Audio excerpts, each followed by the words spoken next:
En el informe de hoy vamos a hacer un balance de lo que son los resultados hasta el momento conocidos de las empresas que cotizan en la Bolsa de Nueva York. Al momento de este informe hay aproximadamente unas 310 empresas reportadas sobre el total de 500 que componen el índice del Standard & Poor's 500, o sea que ya podemos tener un buen indicio de cómo viene la temporada. En primer lugar, de los resultados publicados, un 23% implicaron sorpresas respecto de las previsiones de los analistas. De ese 23%, aproximadamente un 87% representaron sorpresas positivas, mientras que poco menos de un 12% representaron sorpresas negativas.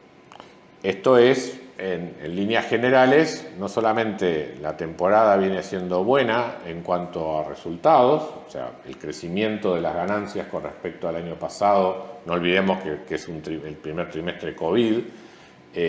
por lo tanto es muy alto el logaritmo de crecimiento, pero de todas maneras se está registrando un crecimiento del 54% en las ganancias, que además dentro de ese 54%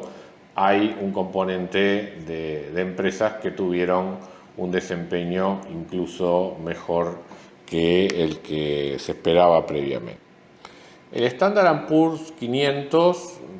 contiene como índice un número importante, digamos, de empresas de capitalización grande, o sea, lo que se conoce habitualmente como large cap. Si uno extiende el análisis a lo que es capitalización media, o sea, mid cap, y a las empresas pequeñas, lo que se conoce habitualmente como small cap, los resultados también son en la misma línea. Es decir, hay un número significativo de empresas con sorpresas en cuanto a los resultados, en cuanto a las previsiones de los analistas, un 30% para las mid cap, casi un 40% para las small caps, y de esos porcentajes, en el entorno del 80% representan sorpresas positivas. O sea que no solamente con las empresas de capitalización grande, sino además también con las empresas medianas y pequeñas, los resultados de este primer trimestre no solamente han sido positivos, estamos hablando de crecimientos observados en las ganancias del 92% para las empresas de capitalización media y de casi un 160% para las empresas pequeñas, sino que además eso es en un contexto también donde en algunas de las empresas, en un grupo no menor de empresas dentro del total, los resultados han sido sorpresivos y por encima de lo esperado. La variedad, digamos, o la amplitud de este resultado no solamente se puede ver en términos de su capitalización o su tamaño, sino además también a través de sectores. En líneas generales, en lo que tiene que ver con las empresas grandes, los mejores resultados de crecimiento de ganancias se dan en los bienes de consumo, en el consumo discrecional. En las empresas grandes, las ganancias en este sector prácticamente duplicaron la del primer trimestre del año pasado. En el sector financiero, que el año pasado había estado muy afectado por previsiones hechas por las empresas ante lo que podía ser el impacto del COVID sobre la cobrabilidad de las carteras, este año los resultados en el sistema financiero han sido mucho mejores y estamos hablando de aumento de ganancias en promedio del orden del 170% respecto del año anterior. Pero también, digamos, en las empresas medianas y pequeñas observamos crecimientos de ganancias muy fuertes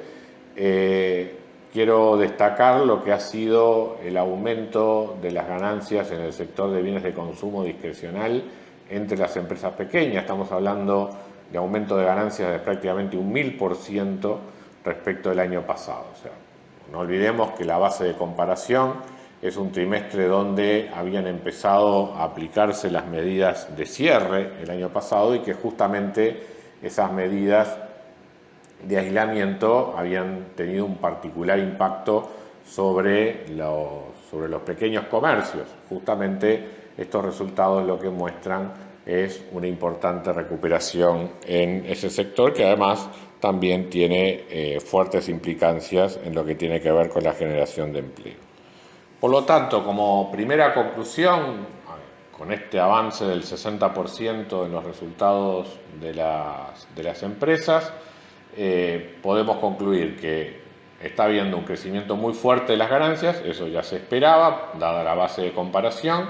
pero que en un sector no menor es mayor que lo esperado y que a su vez las sorpresas positivas están distribuidas en todo tipo de empresas, en todo tipo de tamaños y en diversos sectores, particularmente en sectores de consumo discrecional y en lo que tiene que ver con empresas grandes, por supuesto, lo que está ocurriendo con el sistema financiero. ¿Qué implican estos resultados en términos de evaluación de empresas? O sea, ¿qué tan caras, digamos, podemos decir que están las empresas en el mercado accionario norteamericano?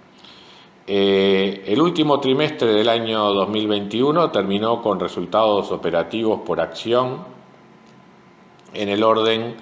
de los $142 por acción, comparado con un nivel del orden de los $160 por acción en el año 2019, o sea, el año previo a la crisis del COVID. Con lo que se está observando en estos momentos de resultados para este año, las predicciones de los analistas ubican las perspectivas de resultados operativos por acción en un nivel de $185 para el año 2021. O sea, ya están por encima de estas proyecciones, están por encima de lo que eran los resultados en el año 2019, o sea, previos al COVID. Y a su vez, para el año 2022, las proyecciones en promedio, digamos, de los analistas están en el orden de los $208 por acción, lo cual señala una senda de crecimiento de las ganancias por acción bastante significativas de cara a los años 2021 y 2022. De concretarse estas predicciones, estaríamos hablando de ratios de precios a ganancia sobre la base de ganancias esperadas futuras de las empresas, en el orden que se estarían manteniendo en torno a 21 veces las ganancias. O sea, los precios de las acciones en promedio estarían en el orden de 21 veces las ganancias anuales. Eso es aproximadamente un poco menos de un 5% de rendimiento anual. Es históricamente alta esta relación de precios a ganancias. Consideremos que los mayores valores anteriores habían estado en 2017 en el entorno de las 18 veces la relación de precios a ganancias, pero eso lo tenemos que corregir o ajustar por la instancia de política monetaria. O sea, no es lo mismo tener un rendimiento entre 4,5% o 5% anual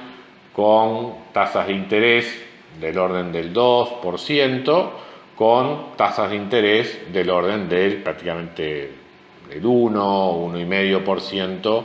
como las que se están observando en estos momentos, 1,6, 1,7 si uno se quiere ir a horizontes de 10 años o más. Por lo tanto, a la hora de evaluar qué tan caras, digamos, están las acciones, uno tiene que compararlo con la instancia de política monetaria Y ciertamente este crecimiento en la relación de precios a ganancias que estamos observando en estos momentos va de la mano con lo que ha sido la expansión del balance monetario de la Reserva Federal, o sea, el incremento de activos y la correspondiente monetización de la economía norteamericana a través de una política monetaria extremadamente expansiva. Entonces, con ese factor, digamos, por detrás, es que de alguna manera insistimos con un concepto que hemos manejado en informes anteriores. Lo que tenemos que mirar es cómo vienen las ganancias de las empresas y, a su vez, en qué medida esta instancia de política monetaria va a continuar hacia el futuro. En la medida que nosotros pensamos que esto va a ser así, o sea, que los niveles de sostenibilidad de la deuda y las exigencias que todavía tiene la recuperación de la actividad económica por el COVID, hacen que esta política monetaria deba continuar durante un buen tiempo, y este es básicamente el sostén que tienen las valuaciones actuales, justamente, sobre todo en la medida que las ganancias en lo que queda de los resultados de este primer trimestre y lo que observemos en los trimestres siguientes sigan estando en línea con estas previsiones. Entonces, digamos, simplemente para concluir, estamos observando un nivel de resultados que consolida lo que son hoy por hoy las valuaciones en el mercado, y que, de mantenerse hacia el futuro, como esperamos que ocurra, en líneas generales esperamos, más allá de fluctuaciones transitorias, un mercado accionario relativamente estable para lo que queda del año 2021.